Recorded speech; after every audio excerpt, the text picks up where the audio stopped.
এই নির্বাচনে যাতে ভোট দিতে পারি সেটা নিশ্চিত করলাম। নির্বাচন কোথা থেকে করবো এই বিষয়ে এখনো চূড়ান্ত কোনো সিদ্ধান্ত হয়নি, তবে ঢাকা থেকে করবো।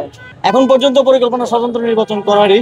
আর সেক্ষেত্রে কি আপনার জন্য বিএনপি আসনটা ফাঁকা রেখেছে, কি মনে করেন? কোনো আলোচনা চলছে? আমার কারোর সাথে কোনো ধরনের আলোচনা হয় নাই। কেউ কোন আসন কোন রাজনৈতিক দল ফাঁকা রাখলো কি রাখলো না সেটা আমার দেখার বিষয় না। আমি আমার সিদ্ধান্ত ব্যক্তিগতভাবে এককভাবেই নিব। এই আসনটাই কেন তাহলে ঢাকা 10 আসন? গুঞ্জন ছিল ঢাকা 12, বিএনপি গুঞ্জন ছিল রেখেছে। আমার সরকার থেকে পদত্যাগ করার পর থাকার প্ল্যান আছে ধানমন্ডি এলাকায়। তো সেই জায়গা থেকে যেখানে থাকবো সেখানেই ভোটার হওয়া। আপনারা তো জানেন যে নির্বাচন করার জন্য আপনি কোথায় ভোটার হইলেন সেটা গুরুত্বপূর্ণ না, আপনি দেশের নাগরিক বা ভোটার হলেই যথেষ্ট। তো সেই জায়গা থেকে ঢাকায় ভোটার হওয়া, যাতে করে নির্বাচনের সময় আমার ভোটটা অপচয় না হয়। আপনি কবে নাগাদ পদত্যাগ করতে পারেন? জনতার কাতারে কবে আসবেন আসিফ মাহমুদ? পদত্যাগ কবে নাগাদ করতে পারেন? হ্যাঁ, এটা তো এটা নিশ্চিতভাবেই এখন বলছি যে আমি নির্বাচন করব। কবে নাগাদ পদত্যাগ করবো এটা আপনারা জানেন যে সরকারের উচ্চ পর্যায়ের সাথে সিদ্ধান্তের উপরে অনেক কিছু ডিপেন্ড করছে। আলোচনা করে সেই বিষয়ে দ্রুতই আপনাদেরকে জানাবো। আসিফ ভাই, জুলাই সনদ নিয়ে অনেক কথা হচ্ছে, এটা কোন প্রক্রিয়া বাস্তবায়ন হবে? এই বিষয়ে এখনো যেহেতু কোনো সিদ্ধান্ত আসেনি, আপনারা জানেন যে সরকার রাজনৈতিক দলগুলোকে আলোচনা করার জন্য সময় দিয়েছে এবং সরকার রাজনৈতিক দলগুলো থেকে ফিডব্যাক পাওয়ার পর চূড়ান্ত সিদ্ধান্ত নিবে। সিদ্ধান্ত নেওয়ার পরে বলা যাবে, এখনই কিছু বলা যাচ্ছে না। আসিফ ভাই, সরকার রাজনৈতিক দলগুলো বলছে সরকার আসলে জনগণকে নিয়ে ভাবছে না, এটা নিয়ে আসলে কি বলবেন, কি প্রতিক্রিয়া দিবেন?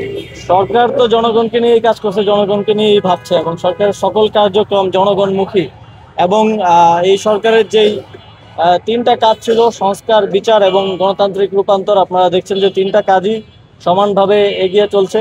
বিচারের বিষয়ে এই মাসের মধ্যেই একটা গুরুত্বপূর্ণ অগ্রগতি হবে বলে আমরা জানি এবং সংস্কারেরও কার্যক্রম চলমান আছে প্রায় শেষের দিকে। এখন প্রসেস থেকে শুরু করে এই বিষয়গুলো ডিফাইন হয়ে গেলেই এই বিষয়ে আর কোনো সন্দেহ থাকবে না এবং নির্বাচনের বিষয়ে সরকার খুব স্পষ্টভাবে ফেব্রুয়ারিতে নির্বাচন আয়োজন করার কথা বলেছে এবং বারবার বলছে। সুষ্ঠুভাবে নির্বাচন আয়োজনের জন্য সরকার সকল স্টেক হোল্ডারদেরকে প্রস্তুত করছে এবং সকলের সহযোগিতাও চাচ্ছে। তাহলে যে সকল আঙুল বাঁকা করে ঘি খেতে চায় তাদের উদ্দেশ্যে আপনাদের বার্তাটা কি? এখন আমি রাজনৈতিক বিষয়ে কোনো মন্তব্য করতে চাই না, যেহেতু সরকারের অংশ আছে এই বিষয়ে পরে কথা বলবো। বিশেষ করে নারী ক্রিকেটের নিয়ে সারা বিশ্বের একটা মানে বাংলাদেশের যে কলঙ্ক তৈরি হয়েছে, লেখালেখি হচ্ছে, এইটা মোচন করার কোনো পদ্ধতি ভেবেছেন কি? এটা খুবই দুঃখজনক। ইতিমধ্যেই বিসিবির সাথে আমি কথা বলেছি। বিসিবি একটা তদন্ত কমিটি আজকে গঠন করেছে এবং আমরা স্পষ্টভাবে বলতে চাই যে নারীদের ক্রীড়াক্ষেত্র সহ সকল ক্ষেত্রে তাদের নিরাপত্তা এবং তাদের যোগ্য সম্মানটা যেন আমরা নিশ্চিত করতে পারি। সেই জায়গা থেকে এই বিষয়ে তদন্ত কমিটির রিপোর্টের ভিত্তিতে প্রমাণিত হলে আমরা অবশ্যই যথাযোগ্য শাস্তিযোগ্য ব্যবস্থা নিব এবং ইতিমধ্যে আমার দপ্তর থেকেও ভিক্টিমের সাথে যোগাযোগ করা হয়েছে। যদি তিনি কোনো আইনি পদক্ষেপ নিতে চান সেক্ষেত্রেও সরকার সর্বোচ্চ সহযোগিতা করবে। সরকার কি কোনো তদন্ত কমিটি করবে?